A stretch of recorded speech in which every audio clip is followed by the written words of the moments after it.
Hi, நான் உங்கள் நவீன் விக்னேஸ்வர். போன வாரம் நீதானே என் பொன் வசந்தமில் எபிசோட் 9 கேட்டிங்க.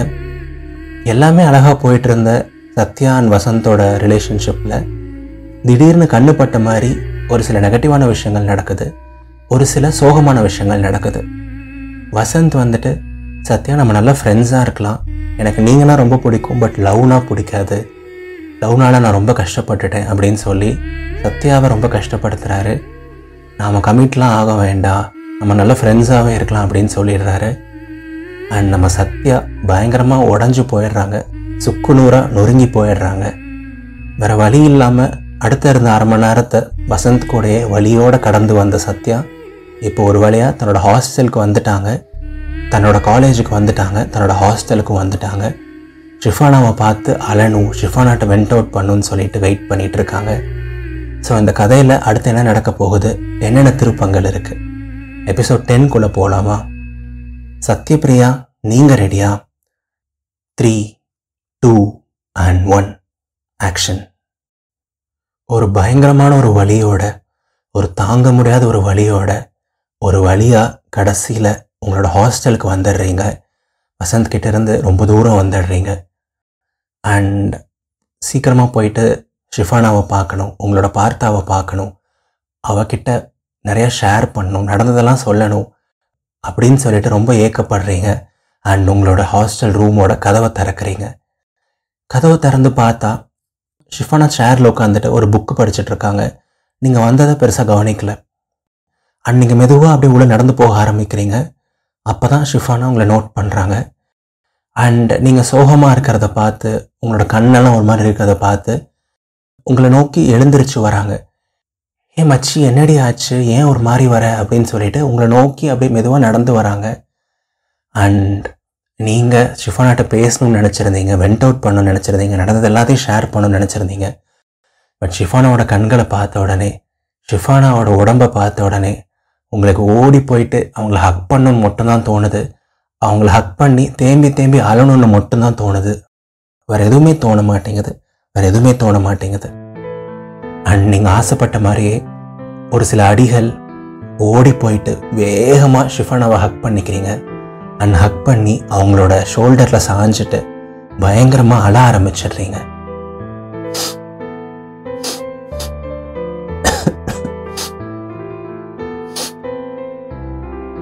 என்னாச்சுடி, என்னாச்சு, ஏன் இப்படி அழற? நல்லா தானடி போன, சந்தோஷமாக தானே போன, என்னாச்சுன்னு சொல்லு, அழாத அப்படின்னு ஷிஃபானா சொல்கிறாங்க. பட் அவங்க அழாதன்னு சொல்லும் போது உங்களுக்கு இன்னும் தான் அழுகை அதிகமாகுது, உங்களுக்கு இன்னும் ஃபீலிங்ஸ் அதிகமாகுது. என்கிட்ட எதுவும் கேட்காத மச்சி, ப்ளீஸ் என்கிட்ட எதுவும் கேட்காத, நான் கொஞ்ச நேரம் அழறேன் ப்ளீஸ் அப்படின்னு சொல்கிறீங்க. நீங்கள் அப்படியே அவங்களோட தோளில் சாஞ்சிட்டு ஷிஃபானாவை ஹக் பண்ணிகிட்டே பேசுகிறீங்க.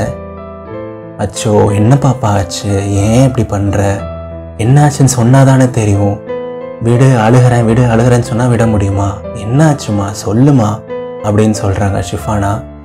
உங்களை மா போட்டு பேசுகிறாங்க, பாப்பான்னு கூப்பிட்றாங்க, ஏதோ ரொம்ப டிஃப்ரெண்ட்டாக அவங்களை ட்ரீட் பண்ணுறாங்க. அண்ட் அவங்களோட கேர் உங்களுக்கு ரொம்ப தேவையாக இருக்குது இந்த மொமெண்ட்டில். அண்ட் ரொம்ப ரெஃப்ரெஷிங்காக இருக்குது. நம்ம கஷ்டப்படும் போது, நம்ம வாழ்க்கையிலே யாரும் இல்லைன்னு நினச்சிட்டு இருக்கும்போது நம்ம அழறதுக்கு ஒருத்தங்க தோல் கொடுக்குறாங்கன்னா அவங்களோட இம்பார்ட்டண்ட்டான பர்சன், அவங்களோட பியூட்டிஃபுல்லான பர்சன் இந்த உலகத்தில் யாரும் இருக்க முடியாதுல்ல. அதுதான் உங்கள் ஷிஃபானா. மச்சி ப்ளீஸ் டி, ஒரு கொஞ்ச நேரம் நான் அழணும்டி, நான் எல்லாமே சொல்கிறேன்டி, எனக்கு கொஞ்ச நேரம் ஃப்ரீயாக விடுடி ப்ளீஸ். சரி ஓகே மச்சி, ஓகே, நான் எதுவும் கேட்கல, நீ பாட்டுக்கு அழு, நீ பாட்டுக்கு நீ யார், ஓகே சில் அப்படின்னு சொல்லிட்டு ஷிஃபானாவும் நீங்கள் ரொம்ப ரெக்வஸ்ட் பண்ணி கேட்ட ஸ்பேஸை கொடுத்துட்றாங்க. உங்களை நீங்கள் பாட்டுக்கு அழ விட்டுறாங்க. அண்ட் ஒரு கொஞ்ச நேரம் ஆகுது உங்களுக்கு நார்மலாக, அந்த கண்ணீரெல்லாம் வத்த, அந்த எமோஷன்ஸ்லாம் டை டவுன் ஆக, கொஞ்சம் நார்மல்சிக்கு வர, கொஞ்சம் ஜென்டில் ஆகிறதுக்கு, கொஞ்சம் பொறுமை ஆகிறதுக்கு கொஞ்சம் நேரம் ஆகுது. ஒரு 5 நிமிஷம், ஒரு 10 நிமிஷம் அப்படியே இருக்கீங்க. ஷிஃபானாவும் அவ்வளோ பொறுமையாக அவங்கள ஹக் பண்ணிகிட்டே இருக்காங்க. தண்ணிக்கு இது குடிக்கிறியாடி அப்படின்னு கேட்குறாங்க. இல்லடி வேண்டாம் அப்படின்னு சொல்கிறீங்க. பட் கண்டிப்பாக கொஞ்சம் தண்ணி குடித்தா நல்லா இருக்கும்னு உங்களுக்கு தோணுது. லூஸு, உனக்குலாம் ஒன்றும் தெரியாது, வா நீ உட்கார இந்த காட்டில் அப்படின்னு சொல்லிட்டு உங்களை ஒரு வழியாக உட்கார வச்சு ஒரு கிளாஸில் தண்ணி ஊற்றி கொடுக்குறாங்க உங்களுக்கு உங்கள் ஷிஃபானா. தண்ணி ஊற்றி கொடுத்துட்டு உங்களை குடிக்க வைக்கிறாங்க.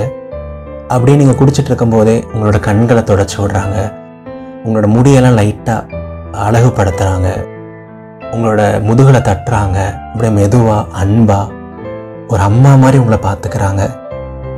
அண்ட் உங்களுக்கு உங்களோட அம்மா உங்களுக்கு பக்கத்தில் இருந்தால் எப்படி உங்களை பார்த்துட்டு இருந்திருப்பாங்களோ, உங்களுக்கு எப்படி கேர் பண்ணியிருப்பாங்களோ அப்படியே தான் ஷிஃபானா உங்களை கேர் பண்ணுறாங்க.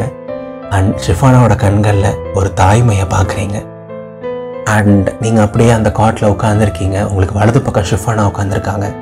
அண்ட் உங்களோட தலையை மட்டும் நீங்கள் ஷிஃபானாவோட மடியில் சாய்ச்சிட்டு அப்படியே ரொம்ப ஜென்டிலாக, அப்படியே ரொம்ப ரிலாக்ஸ்டாக நடந்தது எல்லாத்தையும் பொறுமையாக ஷேர் பண்ண ஆரம்பிக்கிறீங்க.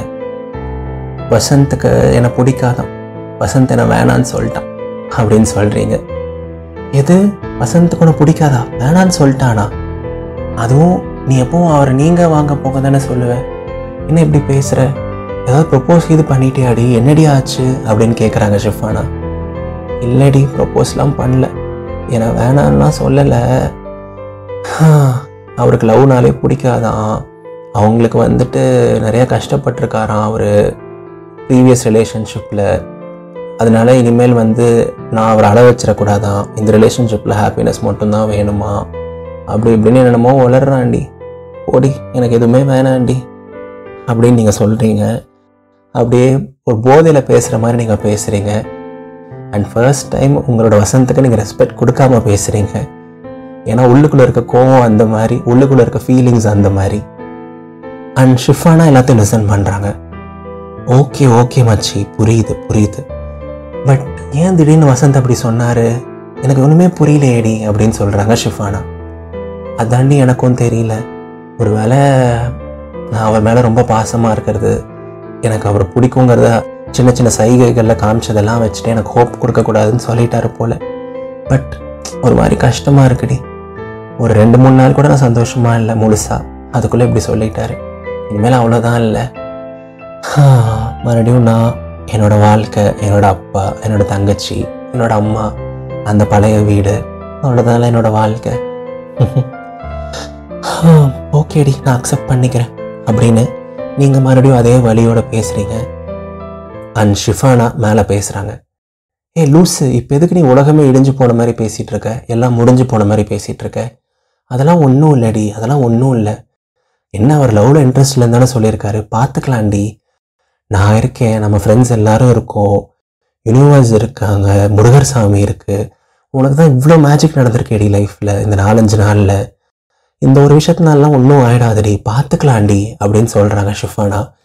முடிஞ்ச அளவுக்கு அவங்க சைட்லேருந்து ஆறுதல் கொடுக்குறாங்க, முடிஞ்ச அளவுக்கு அவங்க சைட்லேருந்து உங்களை பாசிட்டிவாக புஷ் பண்ணுறாங்க. நீ எதை பற்றி வேணால் பேசு மச்சி, பட் அந்த முருகர் சாமி பற்றி யூனிவர்ஸ் பற்றி மட்டும் பேசாத, அவங்க மேலே நான் செம்ம காண்டில் இருக்கேன் போ அப்படின்னு நீங்கள் சொல்கிறீங்க. கொஞ்சம் ஃபன்னியாக பேசுகிறீங்க, கொஞ்சம் நார்மல்ஸிக்கும் வர ஆரம்பிக்கிறீங்க உங்களோட தாயுமானவளான ஷிஃபானானால. யூனிவர்ஸ் உன் ஃப்ரெண்டு தான், முருகர் சாமி உன் ஃப்ரெண்டு தான், அதுக்குன்னு வாழ்க்கையில் எல்லாமே உனக்கு கொடுத்துட்டே இருப்பாங்களா? அப்பப்போ சின்ன சின்ன டஃப் டைம்ஸ் வரும், அப்பப்போ சின்ன சின்ன பேட் டைம்ஸ் வரும், அதெல்லாம் எதுக்கு? ஜஸ்ட் நம்மளோட பிளெஸிங்ஸை கவுண்ட் பண்ணிக்கிறதுக்காக, நம்மளோட லைஃப்பில் நம்ம மறுபடியும் ரீக்ரூப் பண்ணிவிட்டு மறுபடியும் ஒரு புது ஜேர்னியை ஸ்டார்ட் பண்ணுறதுக்காக, ஒரு புது விஷயத்தை ஆரம்பிக்கிறதுக்காக, அதுக்காக நீ சாமிகிட்ட கோச்சிப்பியா அப்படின்னு சொல்கிறாங்க. ஷிஃபானா நல்லா தெளிவாக தான் பேசுகிறாங்க, இருந்தாலும் உங்களுக்கு ஷிஃபானா தெளிவாக பேசுறது பிடிக்கல. ஓடி லூஸு, ஏதாவது டைலாக் சொல்லிகிட்டே இருநீ அப்படின்னு சொல்லிட்டு அவங்கள ப்ரஷ்ஷாகவே பண்ணி விடுறீங்க.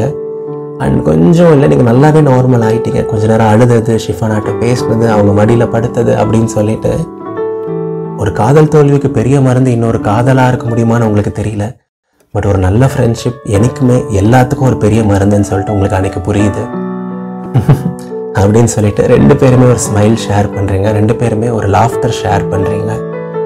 அப்படியே ரொம்ப லைட் ஹார்ட்டடாக கொஞ்ச நேரம் பேசுகிறீங்க, கொஞ்ச நேரம் புலம்புறீங்க, கொஞ்ச நேரம் உளர்றீங்க, என்னென்னமோ பண்ணுறீங்க. எல்லாத்தையும் ஷிஃபானா கேட்குறாங்க. ஷிஃபானாவை போட்டு நோண்டுறீங்க, ஷிஃபானா கையை பிடிச்சிக்கிறீங்க, நீங்கள் பாட்டுக்கும் என்னென்னமோ பண்ணுறீங்க. அண்ட் ஷிஃபானா ஒரே ஒரு டயலாக் தான் சொல்கிறாங்க, யாருக்கு வேணால் ரூம்மேட்டாக இருக்கலாம்டி, இந்த உலகத்தில் யாருக்கு வேணால் ரூம்மேட்டாக இருக்கலாம், ஆனால் லவ் ஃபெயிலியர் ஆனவங்களுக்கு மட்டும் ரூம்மேட்டாகவே இருக்கக்கூடாது, ரூம்மேட்டாகவே இருக்கக்கூடாது அப்படின்னு சொல்கிறாங்க. அப்படின்னு சொல்லிட்டு மறுபடியும் நீங்கள் சிரிக்கிறீங்க, அவங்களும் சிரிக்கிறாங்க. அண்ட் எல்லாம் நார்மல் ஆனதுக்கப்புறம், எல்லாமே ஓரளவுக்கு பெட்டர் ஆனதுக்கப்புறம் நீங்கள் மறுபடியும் ஷிஃபான்கிட்ட பேசுகிறீங்க. வசந்த்க்கு என்ன பிடிக்குமா, வசந்த் எனக்கு ஓகே சொல்லுவாரா, ஏதாவது சான்ஸ் இருக்காடி, ஏதாவது மிராக்கள் நடக்குமாடி, ஏதாவது யூனிவர்ஸ் பண்ணுமாடி அப்படின்னு கேட்குறீங்க. என்னது, வசந்துக்கு பிடிக்குமாவா, உனக்கு ஓகே சொல்லுவாரா, ஏதோ கொஞ்ச நேரம் முன்னாடி தான் அவன் இவன் யூனிவர்ஸ் பற்றிலாம் பேசாத என்னாச்சுங்க மேடம், என்னாச்சு அப்படின்னு ஷிஃபானா கேட்குறாங்க. உங்களை கலாய்க்கிறாங்க. அது வேற வாய், இது வேற வாய், லூஸு, அதெல்லாம் அப்படி தாண்டி சொல்லிடி, எப்படி அந்த பையனை விட்டு கொடுக்க முடியும், எப்படி சாமியை விட்டு கொடுக்க முடியும், அதெல்லாம் இல்லை, ஏதாவது பண்ணு மச்சி, எங்களை எப்படியாவது சேர்த்து வை மச்சி அப்படின்னு நீங்கள் சொல்கிறீங்க ஒரு சேட் கம் ஃபன்னி டோனில். அண்ட் ஷிஃபானா மேலே பேசுகிறாங்க. மச்சி என்ன இப்போ என்ன ஆச்சு, நீயே யோசிச்சு பாரு, நீயே சொல்லிட்ட வசந்த் உனக்கு ரொம்ப பிடிக்கும்னு சொல்லிட்டு அவரே அவர் வாயால் சொல்லிட்டாரு. அண்ட் இந்த ரிலேஷன்ஷிப் அவருக்கு நிறையா ஹாப்பினஸ் கொடுக்கணும்னு சொல்லியிருக்காரு. அவர் உன்னை நினச்சி பயப்படலை, அவரை நினச்சி பயப்படுறாரு, அவரோட பாஸ்ட்டை நினச்சி பயப்படுறாரு. எனக்கு லவ் வேணும், எனக்கு சீக்கிரம் கமிட் ஆகணும்னு சொல்கிறவனா கமிட் ஆக மாட்டான். ஆனால் அந்த லவ்வே பிடிக்கல, எனக்கு அப்படி ஒரு பாஸ்ட் இருக்குது, எனக்கு அவ்வளோ கஷ்டம் இருக்குன்னு சொல்கிறவன் தான் ஃபஸ்ட்டு கமிட் ஆவாண்டி. என்ன இப்போது கொஞ்சம் டைம் கொடுப்போமே, இப்போ தான் ஒரு 3-4 days ஆயிருக்கு நீ அவரை பார்த்து, அதுக்குள்ளே நீ இவ்வளோ க்ளோஸ் ஆகிட்ட, அவரோட ஹார்ட்லேயும் இடம் பிடிச்சிட்ட. இன்னும் 1 வருஷம் ஃபுல்லாக நீங்கள் 2 பேரும் ஒரே காலேஜில் தான் இருக்க போகிறீங்க. ஏதாவது மேஜிக் நடந்துராதா? இன்னும் 300 நாள் இருக்குது, அதில் 1 day மேஜிக் நடந்துராதா? ஒரு சின்ன இன்சிடென்ட் நடந்துராதா? வசந்தோட லைட்டாக கன்சிடர் பண்ணிட மாட்டாரா? சரி ஓகே நம்ம சத்யாவை மேரேஜ் பண்ணிக்கலாம் அப்படின்னு நினச்சிக்க மாட்டாரா? சத்யாவை விட்டு போகக்கூடாதுன்னு நினச்சிட மாட்டாரா? அண்ட் அவ்வளோ ஏண்டி, நான் இருக்கேன், நானும் வசந்த்கிட்ட பேசுகிறேன்ல, நான் எதுவும் பண்ணிட மாட்டேனா? நம்ம ஃப்ரெண்ட்ஸ்லாம் எதுவும் பண்ணிட மாட்டோமா? நீ ஏண்டி அதுக்குள்ளே ஜம்ப் டு கன்க்ளூஷன்ஸ் பண்ணுற? நீ ஏன் அதுக்குள்ளே எல்லாமே இதான மாதிரி, உலகமே இடிஞ்சு போன மாதிரி இருக்க? அதெல்லாம் ஒன்றும் இல்லை. A love failure is not the end of the world and a love failure is not the end of everything. And உன்னோட லவ் ஃபெயிலே ஆகலை, ஓகேவா? உன்னோட ஹாப்பினஸ் ஜஸ்ட் போஸ்ட்போன் தான் இருக்குது. அது கண்டிப்பாக ஒரு நாள் நடக்கும். ஒரு நாள் கண்டிப்பாக வசந்த் உன் கண்ணை பார்த்து ஐ லவ் யூன்னு சொல்லுவார். அண்ட் நீங்கள் சேருவீங்க, இது நடக்கும், நீ வேணா பாரு, ஓகேவா அப்படின்னு ஷிஃபானா உங்களுக்கு பயங்கர கான்ஃபிடென்ஸ் தராங்க. அண்ட் உங்களை பயங்கரமாக பூஸ்ட் பண்ணுறாங்க. அண்ட் ஷிஃபானா மடியில் படுத்துட்டு இருந்த நீங்கள் டக்குன்னு எந்திரிச்சு ஷிஃபானாவோட கன்னத்தில் லவ்வில் டக்குன்னு ஒரு கிஸ் பண்ணிவிட்டு மறுபடியும் ஷிஃபானாவை டைட்டாக ஹக் பண்ணிக்கிறீங்க. ரொம்ப தேங்க்ஸ் மச்சி, ரொம்ப தேங்க்ஸ், இப்போ தாண்டி கொஞ்சம் பெட்டராக இருக்குது, இப்போ தான் கொஞ்சம் பெட்டராக இருக்குது, எனக்கு இப்போயும் ஹோப் இருக்குன்னா நான் சொல்ல மாட்டேன், பட் ஏதோ ஒரு மிராக்கிள் நடக்கலாம், ஏதோ ஒரு மேஜிக் நடக்கலான்னு சொல்லிட்டு எனக்கு நம்பிக்கை இருக்குது. நான் வெயிட் பண்ணுறேன்டி, நான் வெயிட் பண்ணுறேன், வசந்துக்காக நான் வெயிட் பண்ணுறேன், யூனிவர்ஸை மறுபடியும் நம்புகிறேன், கடவுளை மறுபடியும் நம்புகிறேன், ஏதாவது நடக்கும் நான் நம்புகிறேன். அண்ட் நடக்கலைனாலும் பரவாயில்ல, a love failure is not the end of the world, கரெக்டா அப்படின்னு நீங்களும் கான்ஃபிடென்ட்டாக பேசுகிறீங்க. ஷிஃபானா உங்களுக்கு கொடுத்த கான்ஃபிடென்ஸ் பூஸ்ட் ஹார்லிக்ஸாக நல்லா வேலை பார்த்துருக்கு. அண்ட் 2 பேரும் மனசார மறுபடியும் சிரிக்கிறீங்க, மறுபடியும் சந்தோஷப்படுறீங்க. அப்படி தேம்பி அழுத ஒரு பொண்ணை, அவ்வளோ பயங்கரமாக அழுத ஒரு பொண்ணை, அவ்வளோ பெயினில் இருந்த ஒரு பொண்ணை ஒரு 1/2 hour ஒரு 1 hour நார்மலைஸ் பண்ண முடியும், ஒரு 1 hour காமாக்க முடியும் அப்படின்னா அது அழகான ஃப்ரெண்ட்ஷிப்னால தான் முடியும், அது உங்கள் ஷிஃபானானால தான் முடியும். இப்படி ஒரு ஃப்ரெண்டு கிடச்சிருக்க சத்யாவும் சரி, இந்த மாதிரி ஃப்ரெண்ட்ஸ் கிடச்சிருக்க நம்ம எல்லாரும் சரி, எல்லாருமே ரொம்ப பிளெஸ்டு தான் லைஃப்பில். அண்ட் எப்பவும் சொல்கிற மாதிரி வசந்த் மட்டும் உங்களோட பொன் வசந்தம் இல்லை, ஷிஃபானாவும் உங்களோட பொன் வசந்தம் தான். நீதானே என் பொன் வசந்தம். ஸோ எஸ் டியர் மக்களே, எல்லோரும் எப்படி ஃபீல் பண்ணுறீங்க? லாஸ்ட் எபிசோடில் இருந்த நெகட்டிவிட்டிக்கெலாம் இந்த எபிசோடில் கொஞ்சம் பேலன்ஸ் பண்ணிட்டேனா? கொஞ்சம் ஹாப்பியாக இருக்கீங்களா? எல்லாருமே ஹார்ட் வார்மிங்காக ஹாப்பியாக ஃபீல் பண்ணியிருப்பீங்கன்னு நான் நம்புகிறேன் இந்த ஃப்ரெண்ட்ஷிப் கதைக்கு. ஸோ உங்களோட கமெண்ட்ஸை, உங்களோட ஃபேவரட்டான மூமெண்ட்டை, ஷிஃபானா பற்றின உங்களோட கமெண்ட்ஸை ப்ளீஸ் கமெண்ட்டில் சொல்லுங்கள். ஆர் எனக்கு டைரக்ட் மெசேஜோ இல்லை மெயிலோ பண்ணுங்கள், என்னோடய இன்ஸ்டாகிராமுக்கு இல்லை ஜிமெயிலுக்கு, ஓகேங்களா? அண்ட் நான் எப்போவும் சொல்கிற மாதிரி இந்த கதை பண்ணுறதுக்கு நான் நிறையா எஃபர்ட்ஸ் போடுறேன். 10+ hours ஆகும், சம்டைம்ஸ் 12 hours கூட ஆகும் ஒவ்வொரு எபிசோடுக்கும். ஸ்டெப் 1 ஸ்டெப் 10 ஸ்டெப் 15 நிறையா ஸ்டெப்ஸ் இருக்குது இதில். ஸோ ப்ளீஸ் உங்களோட ஃப்ரெண்ட்ஸ்க்கு ஷேர் பண்ணுங்கள், ஸ்டேட்டஸ் ஸ்டோரின்னு போட்டு சப்போர்ட் பண்ணுங்கள். இதை இன்னும் கொஞ்சம் பேருக்கு போய் சேர்ந்தால் நான் ரொம்ப சந்தோஷப்படுவேன், எனக்கு ரொம்பவே ஹெல்ப்ஃபுல்லாக இருக்கும், சரிங்களா? மறக்காமல் நீங்கள் லிசன் பண்ணிருக்க ஆப்பில் இதயத்தின் குரலை ஃபாலோ பண்ணி பெல் ஐகான் ப்ரெஸ் பண்ணிடுங்க. அப்படியே அந்த 5 ஸ்டார் ரேட்டிங்கையும் கொடுத்துருங்க. என்னோட எந்த எபிசோடையும் மிஸ் பண்ணிடாதீங்க. நான் அடுத்த ஞாயிற்றுக்கிழமை ஒரு சின்ன பிரேக் எடுத்தாலும் எடுப்பேங்க. I am not 100% sure, but கொஞ்சம் ஒர்க் டைட்டாக போயிட்டுருக்கு. ஸோ எபிசோட் வரலைன்னா ஃபீல் பண்ணாதீங்க. அதுக்கு அடுத்த சண்டே 11th எபிசோட் வந்துடும். ஓகேங்களா? நம்ம அடுத்த ஞாயிற்றுக்கிழமை இல்லை அதுக்கு அடுத்த ஞாயிற்றுக்கிழமை எபிசோட் 11ஓட சந்திப்போம். இது நவீன் விக்னேஸ்வரன், இதயத்தின் குரல். நன்றிகள் 1000.